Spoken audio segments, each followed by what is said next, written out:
Let's start with an uncomfortable truth. Some of your students are being accused of cheating for work they actually did themselves, not because you know they cheated, not because you caught them copying, but because a piece of software told you so. An AI detector. A tool that claims it can tell human writing from machine writing. Here's the problem. Those tools are often wrong, and when they're wrong, the consequences are real. Grades ruined, trust broken, confidence crushed. So, the question isn't, how do we catch AI? The real question is, what happens when the checker is wrong, and we believe it anyway? Picture this, a student turns in an essay, clear thinking, solid structure, no obvious red flags. You upload it to an AI detector, it comes back, 92% AI generated. You don't ask the student how they wrote it, you don't review drafts, you don't look at prior writing samples. You mark it as cheating. Now pause. What if that student didn't use AI at all? What if they wrote it late at night, revised carefully, and finally felt proud of their work? In that moment, the system didn't just fail, you did. Let's be clear about something educators rarely hear. AI detection is not reliable. These tools do not detect AI. They guess based on probability. They flag, clear grammar, logical transitions, formal tone, structured paragraphs. You know what else looks like that? Good writing. Advanced students. English learners who revise carefully. Neurodivergent students who write methodically. In other words, the exact students we claim to support. There is no database of AI-written essays. There is no definitive fingerprint. Even the companies behind these tools admit it, in the fine print. Yet we treat the results like a verdict.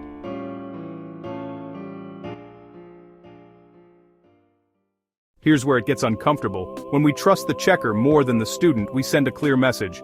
I don't trust you. That message lands hard, especially for students already labeled at risk, students who've been punished unfairly before students learning to find their academic voice.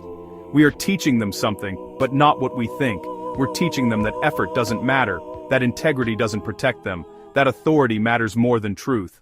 That is not academic integrity, that is institutional laziness. Here's the irony no one wants to say out loud. Teachers are using AI to accuse students for allegedly using AI. Think about that. We outsource judgment to a machine, then punish students for doing the same thing. Meanwhile, the real educational questions go unanswered. Can the student explain their thinking? Can they defend their ideas? Can they apply the concept in a new way? Because those questions take time and clicking scan does not, but speed is not rigor. When students see false accusations happen, they adapt, not by cheating less, by hiding better.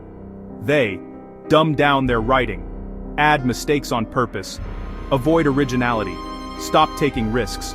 They learn that sounding too smart is dangerous, that clarity is suspicious, that excellence attracts punishment. And the worst part? The students who do use AI heavily learn how to beat the detectors. So who actually loses? The honest ones. Here's the standard we should be using, but often don't. If a student can, explain their process, discuss their sources, revise live, apply ideas verbally, transfer learning to new tasks, then the learning is real. AI or no AI. Education was never about the product alone, it was about thinking. And thinking is something no detector can measure, only teachers can. Here's the hard truth. If AI breaks your assessment, the assessment was already weak. If a tool can replace your judgment, you weren't using it fully. AI didn't create this problem. It exposed it. So ask yourself this, are we preparing students for a future with AI? Så dem bestås det konsen for ubatin nerak, så den stod